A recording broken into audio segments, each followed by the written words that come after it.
This is the untold story of the Witches of Oz. Sharing one wonderful one short. The wizard will see you now! Hi, my name is Stephanie, and welcome to WatchMojo.com.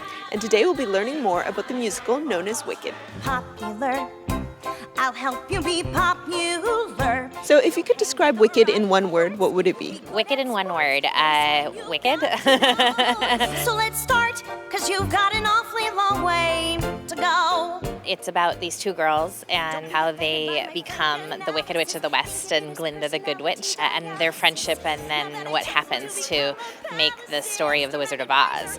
So it's sort of that behind-the-scenes story, but friendship is a main theme of our show. I know about popular, and with an assist from me to be who you'll be instead of dreary who you are.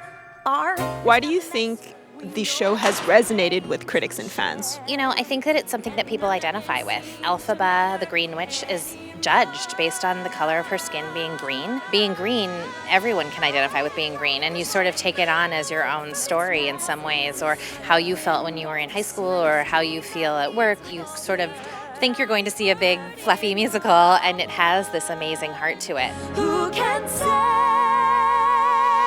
if I've been changed for the better?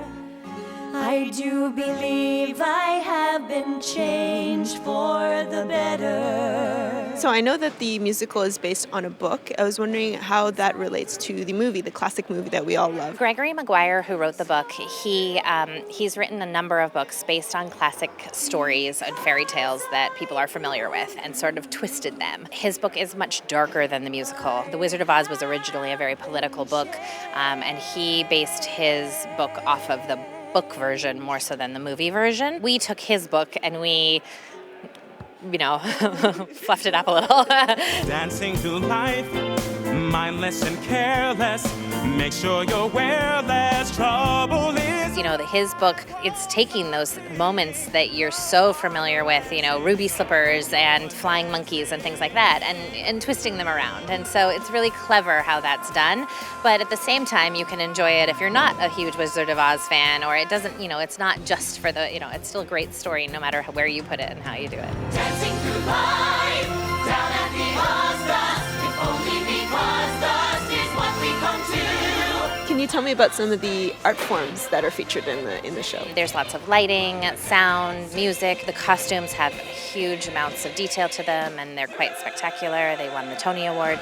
All those different elements come together to have this amazing moment on stage. Tell them how I am defying gravity. I'm flying. Are there any special moments or perhaps special effects that really touch an audience member? There are amazing moments in the show that touch different people in different ways. The end of Act 1 is a huge spectacle with lots of lights and special effects. Oftentimes that sort of is to me, the moment that I really love to watch. But then there's a couple of songs that really touch people in other ways.